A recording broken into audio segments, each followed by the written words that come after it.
Hello, what's up guys? So nandito na naman tayo sa vlog natin ngayon na pinapaayos natin tong bakod natin. So i-share ko guys kung magkano yung nagastos namin dito at kung paano kami nakatipid sa process na ito na bakod. So ang mga materials natin dito mura lang.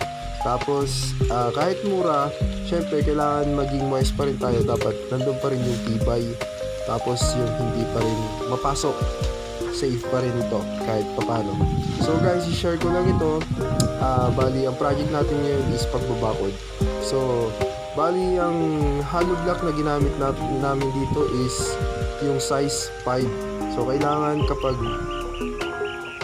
hollow block natin at nandito tayo sa bukid, dapat di 5 ang gagamitin natin. So ito bukid to, pero yung lupa naman dito hindi naman malambot na malambot. So ito ngayon guys, first step namin ginawa, nagukay kami. Tapos bali dalawang hollow block na yung nandun sa loob. Tapos ito yung mga poste. So yung poste guys, hindi lahat pagitan, may alternate poste. Tapos pinagawa ko dito, yan, poste na tubo. So mamaya papakita ko sa inyo kung paano yung tubo namin kinabit dyan. So tapos sa susunod ulit, poste ulit, tapos tubo. Ganun yung ginawa namin para makatipid tayo guys at iwas din sa malaking gastos talaga.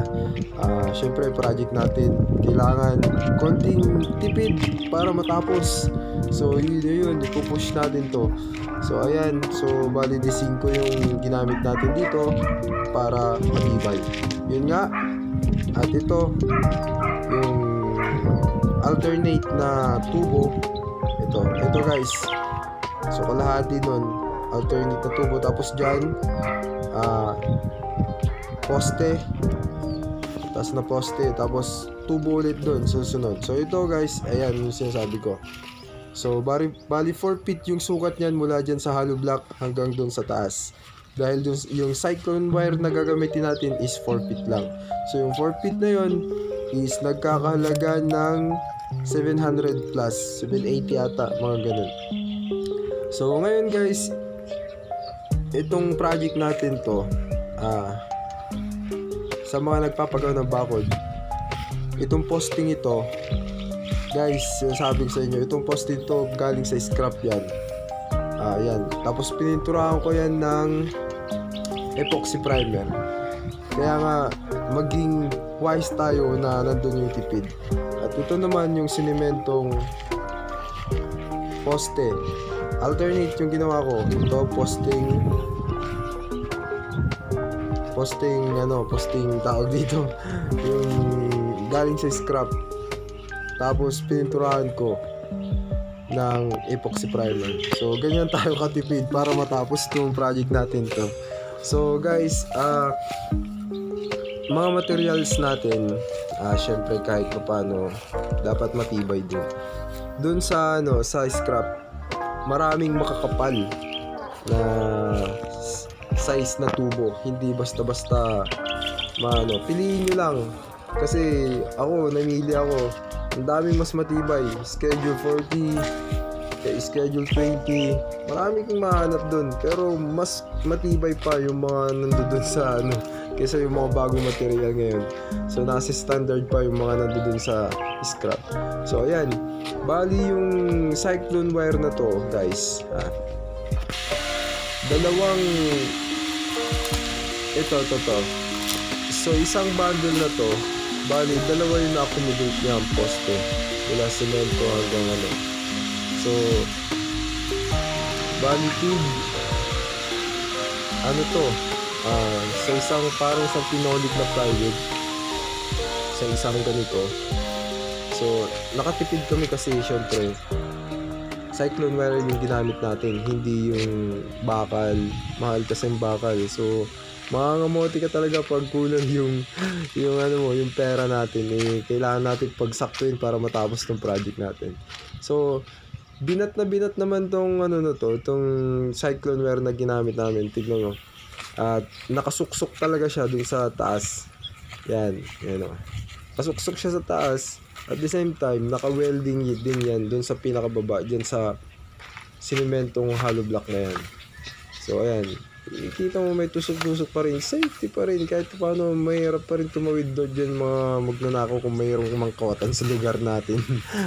Hirap pa rin yan kasi kahit paano, kahit ganyan, may tusok-tusok naman. So guys, ito pala yung ginagawa. So bali, ayan, bubutasan doon sa, ay ikakat doon sa gitna, tapos yung tubo na binili ko, yung size niya, ipapatong ngayon dyan. Tapos i-welding din doon sa kabila. So ayan, yan ito kinalabasan guys. Nakapasok yung cyclone wire doon sa tubo. Matibay siya. At the same time, yun yung sinasabi ko, naka-welding din sa baba. So kahit paano, kahit ganito lang, pasok pa rin sa budget natin yan. So halimbawa, itong nagastos ko to siguro mga 100 plus 100,000 na to. Kasama na labor doon guys itong bakod na to, malawak din naman tong nabakuran na to. Ayan, kaya kunting sipag, tiyaga para matapos natin yung project natin. So yung materials na binili ko dito is cyclone wire, tapos yung galing na sa scrap, makapal na tubo. Tapos ito guys, yung 10mm na round bar. Ayan. So yun, kailangan lang natin yung natin. Tapos guys, pag magtatanim ka, libre na yung gapangan ng ampalaya natin. Tulad yan guys, ayan. So isang buwan lang nakalipas. Ito continuation to ng project natin dito. Kasi may may punla pa dyan nun, may nakatanim pa dyan kaya hindi pa natuloy. Ngayon, wala na. At least after 1 month, 2 months, natuloy na ulit natin. So ganito, kakalabasan. Ano pa rin, ayan, hollow block. Tapos ito, i-full ko na sa taas kasi syempre sa pinakalikod na yan. At the same time, papagawa ko pa yan ng bubong para pagkain ng mga imbakan dyan. So ayan, so yun guys, tayo mo lang maging wise para matapos yung project natin. Hindi yung bili ng materialis tapos yung project hindi naman matatapos. So yun, ayan, thank you guys. So ayan, share ko lang, mga tanim natin yan, lumapang na, kaya okay na yan.